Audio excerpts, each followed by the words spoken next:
Hi, I'm Molly. And I'm Jamie, and this is our From the Pasture with Hired Hand podcast. As the owners of Hired Hand website software, we've been developing websites and creating internet marketing strategies for livestock breeders for the past 10 years. The majority of our customers are involved in the breeding of registered animals, such as Texas Longhorn, Highland cattle, horses, and white-tailed deer, where the pedigrees are very important. The From the Pasture with Hired Hand podcast examines many of the differences in raising pedigreed livestock for maximum profit. Join us and learn what we're covering today. On today's podcast, I'm interviewing Keir Albert with Albert Acres Cattle Company, and we're going to talk with him about his breeding program, as well as other ways that they're incorporating Texas Longhorns into their everyday lifestyle, including selling skulls, hides, and other art, all from central Nebraska. Thanks for joining me today, Keir. Thank you for having me. Are you all still in the throes of winter, or has spring arrived in Nebraska? We had a little snowstorm on the weekend here, but it's back to green grass again, so we're happy about that. Good deal. Well, go ahead and start by telling our listeners just a little bit about yourself.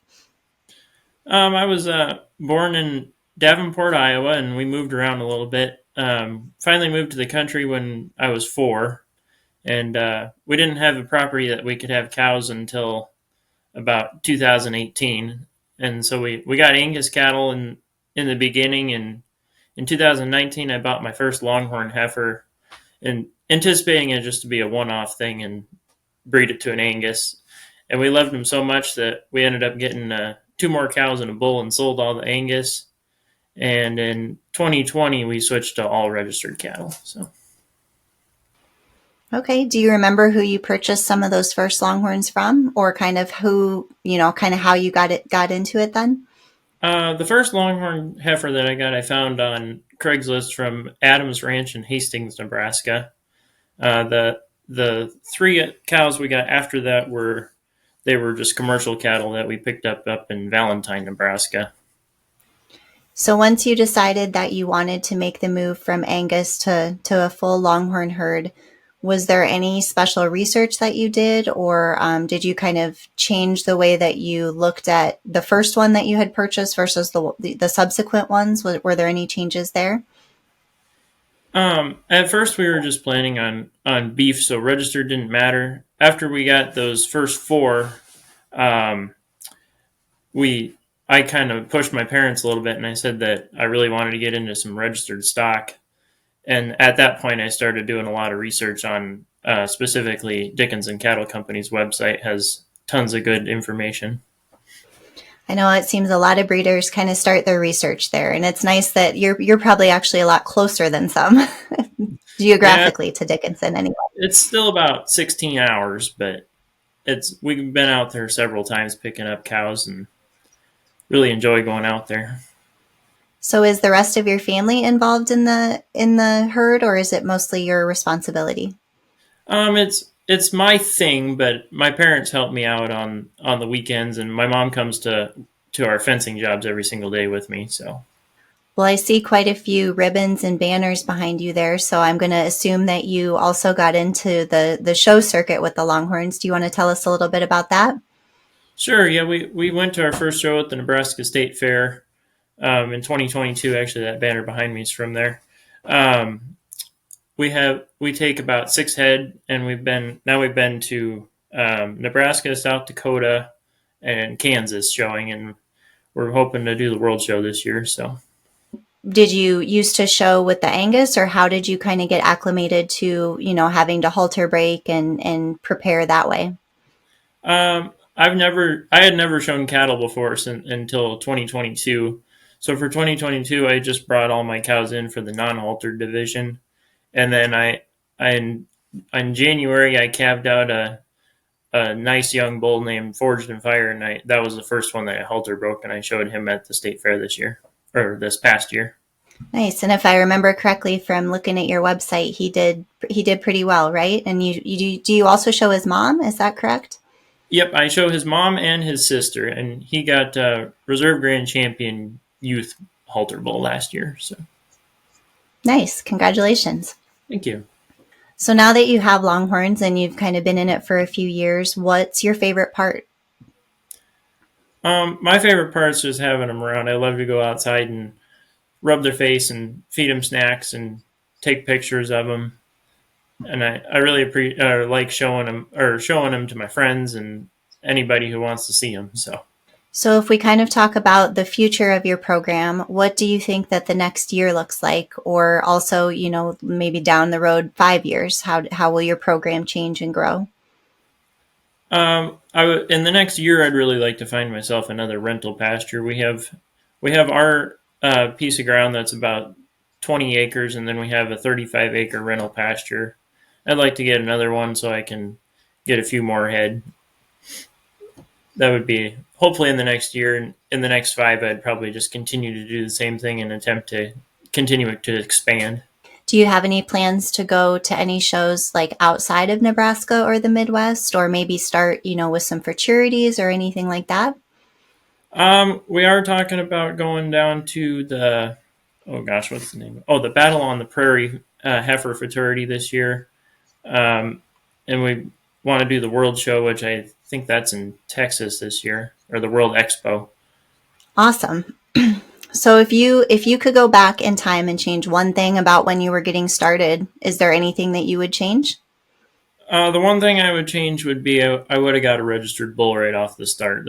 We had a commercial bull, and it kind of inhibited us from getting a registered bull that I really had my eyes on. His name was Flair All Over, and he was for sale about 45 minutes from my house at the place that I bought my first heifer. And by the time we were able to get our commercial bull sold, we kind of missed our opportunity to purchase him. That's a bummer. Do you still track how he's doing today and stuff? Is he kind of one that you could get back, or you would want to get back if you could? At this point, I feel that I have, I have a nephew of him now. And I think he may end up being a better bull anyway. So I've kind of moved on from him. But I do know that he got sold to a guy in Texas. Okay. So do you have any advice that you would give to new breeders, or maybe folks who, are in the spot that you were in a few years ago? I would say come up with a really good plan. Like if you want to do commercial cattle, that's great. But if you're thinking you want to do registered cattle, make the leap and do all registered cattle. Is there some advice that you wish someone had given you before you started that's different from that you just shared?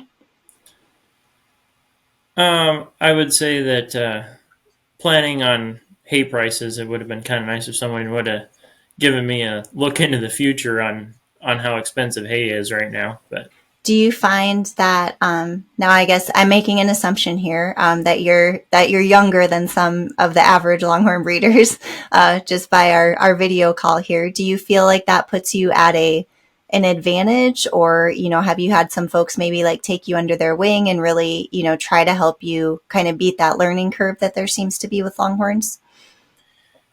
Yeah, for sure. I think, especially in our Nebraska Texas Longhorn Association, everybody wants me to succeed, and it is kind of nice that I have the opportunity to still show in the youth show and in the normal show. So it gives my cows more opportunities to be in the ring. Love what you're hearing? Be sure to check out our Pickup Truck Confessions. It's a video series where we hop in the truck or rental car and interview a variety of breeders about what drives their passion for their livestock, how they got started in the breed of their choice, marketing tips, and more. And now, back to the podcast. All right, let's talk a little bit about specific Longhorns now, if you don't mind. So who would you have to say is the all-time favorite in your own pasture, and why? In my own pasture, I would have to say Line of Pearls. She's coming age 3 now. She's going to be calving here in about a month. She would be my favorite just because she kind of surprised us all. She came out of our cow wrecking line, and we bought her as a pair. So she was about a month old when we got her, so didn't really know what she was going to turn into, and now she's projecting to over 85 inches. That's awesome. Congratulations. Thank you. What if you had to pick your all-time favorite Longhorn cow? Who would it be? Across the entire breed, I'd have to say Silent Iron. That's a good pick. Why her? Tell us a little bit more about that decision. I mean, obviously, she's been battling back and forth kind of for the world record on tip to tip, but in my opinion, of the top three cows, she's by far the most complete of the bunch. And drag iron, you can't go wrong with drag iron. So. All right, so I feel like we might have led into our next question here. What about your all-time favorite Longhorn bull? Well, my all-time favorite Longhorn bull, I'm going to have to say, is Flare Galore. Okay, tell us a little bit about him.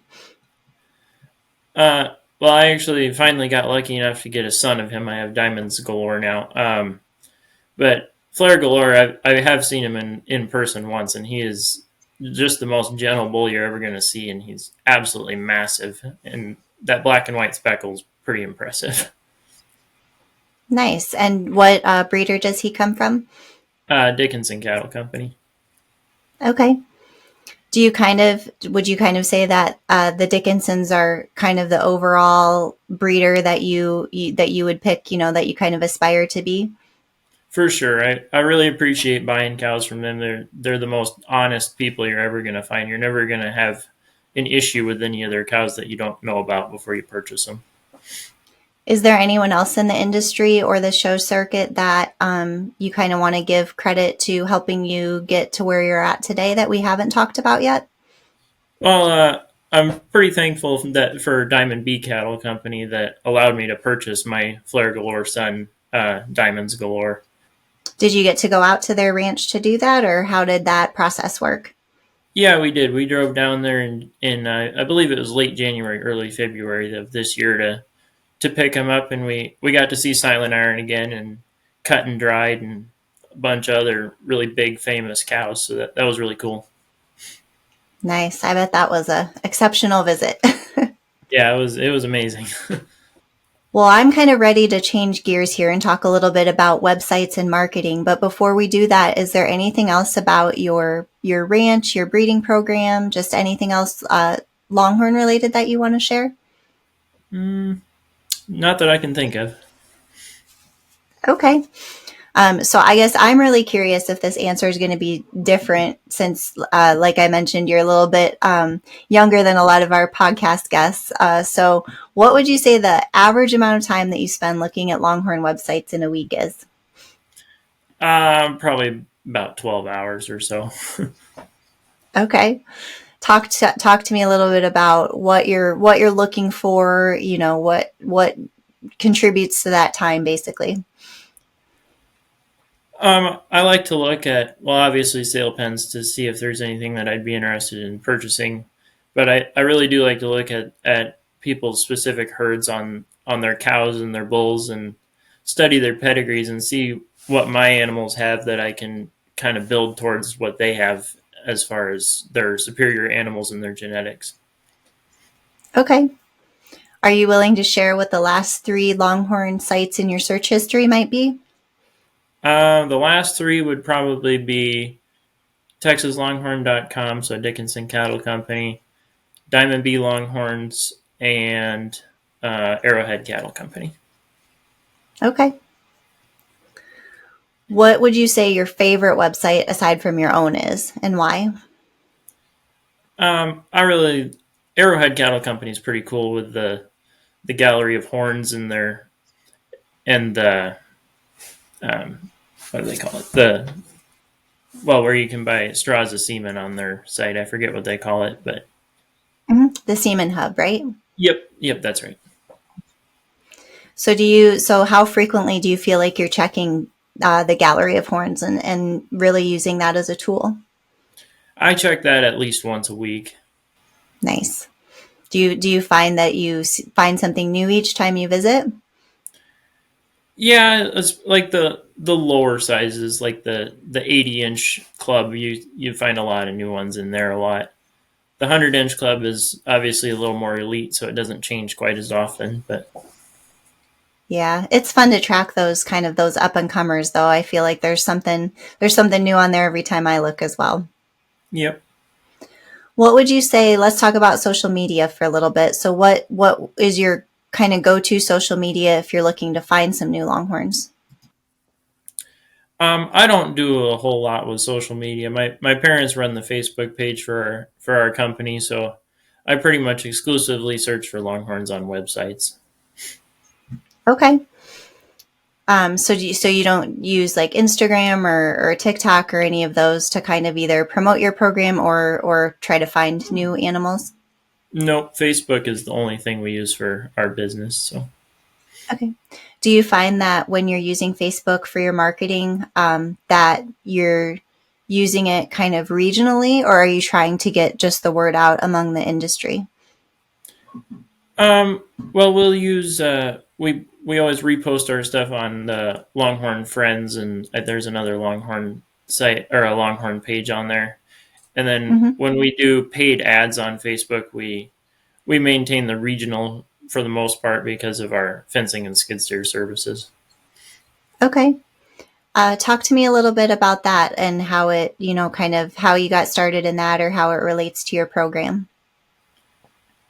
So I started looking into a way to pay for my cow obsession, and a skids loader business seemed like a good fit because we needed a piece of equipment around the house too. So I got my skid loader in January of 2022 and started off just doing skid steer work with tree removal and light grading jobs and pretty much anything anyone wanted to hire me for. Then I had the one guy that summer that asked me to build a fence. And I said, well, I don't really do that. He's like, but I know you can do that. And I said, well, okay, I'll build it. And we really enjoy building fence. So we added that to the business. And that's when our business really started getting busy is now we work pretty much 7 days a week trying to keep up. That's awesome. Do you find that it opens any conversations about the Longhorns, or are the two kind of separate at this time?